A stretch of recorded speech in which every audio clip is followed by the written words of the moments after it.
Story number 1. The rhythmic drip, drip, drip of condensation from the tent ceiling was the only sound besides my ragged breaths.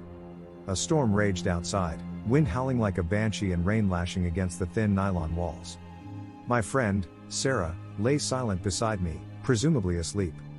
We'd been foolish to attempt a late-season hike in the Rockies, but the promise of solitude and vibrant fall foliage had been too alluring. Suddenly, a guttural growl ripped through the night, shaking the flimsy tent. Sarah jolted awake, her eyes wide with terror. We stared at each other, heartbeats hammering in our ears, waiting for another sound. Silence. Then, a heavy thud, like something large had brushed against the tent. Panic surged. Neither of us dared breathe. The wind continued its mournful song, but through it all, we strained to hear any further movement. Minutes stretched into what felt like an eternity. Just as I began to relax, a low, rasping voice rasped, "Let me in." Sarah let out a whimper. My skin crawled. The voice was unlike anything I'd ever heard, a chilling mix of a growl and a whisper, filled with an unnatural coldness. We huddled together, backs pressed against the tent walls, wishing we had brought bear spray. Finally, after another gut-wrenching silence, the voice spoke again, closer this time. "I'm lost. Can't find my way." Tears pricked my eyes. We were miles from any ranger station, lost ourselves in the storm's disorientation. Could it be a lost hiker? But the voice was so wrong. Then, a blood-curdling scream pierced the night. It wasn't human. It was a primal shriek of fury and anguish, unlike anything I'd ever imagined. The tent lurched, ripped open from the bottom. Sarah screamed.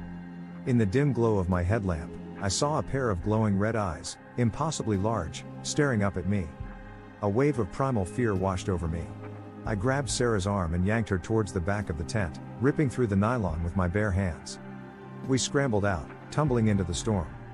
Disoriented and soaked to the bone, we blindly pushed through the undergrowth. Behind us, the creature's enraged shrieks echoed through the night, spurring us on. We didn't stop running until we stumbled out onto a familiar trail, the faint glow of distant headlights in the distance offering a beacon of hope. We were flagged down by a park ranger on patrol, our frantic story met with disbelief at first. But with the storm subsiding, the ranger agreed to check out our deserted campsite. He returned pale and shaken. The tent was shredded beyond recognition, scattered claw marks marking the site of the encounter. The source of the unearthly shrieks remained a mystery. News of our experience spread like wildfire amongst park rangers. We never saw the creature again, but the memory of those glowing eyes and the inhuman voice chills me to this day. The mountains hold secrets, some better left undisturbed. We learned our lesson the hard way. Some nights, it's best to leave the wilderness to itself. Story number 2. While I can't guarantee the following story is 100% true due to privacy concerns, it's based on a reported experience and incorporates elements common in creepy camping encounters. The late afternoon sun cast an eerie orange glow through the dense canopy as my brother, Tom, and I set up camp.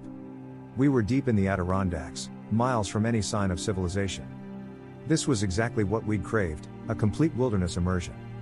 Little did we know, the solitude wouldn't be all we'd get. As dusk settled, an unnatural silence descended. No crickets chirped, no owls hooted, just an oppressive quiet.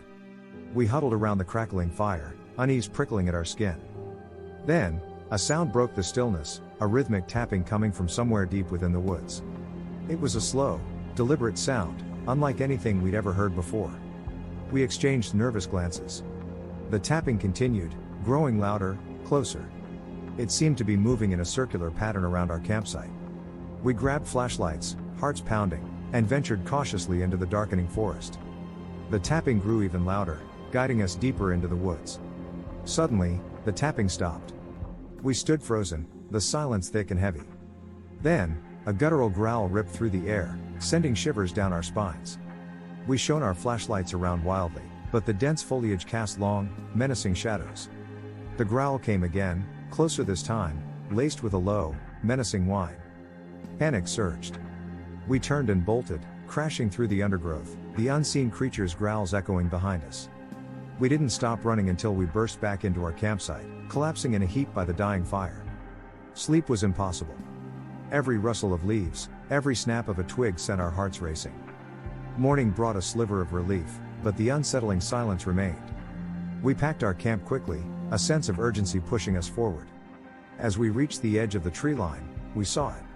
Carved into a large oak tree, facing the direction we'd come from, were three symbols, crude, yet unmistakably human-made. They resembled stick figures, each contorted in a pose of agonized despair. A cold dread washed over us. Were they a warning? A message from whatever had stalked us the night before? We never found out. We left the park that day, shaken and forever wary of the secrets harbored by the silent wilderness. The carved symbols became a chilling reminder of the night the forest seemed to come alive, a night where the line between predator and prey blurred into something far more terrifying. Story number 3. The legend of the Howling Woman had been a campfire staple for generations in the small town bordering Blackwood Forest.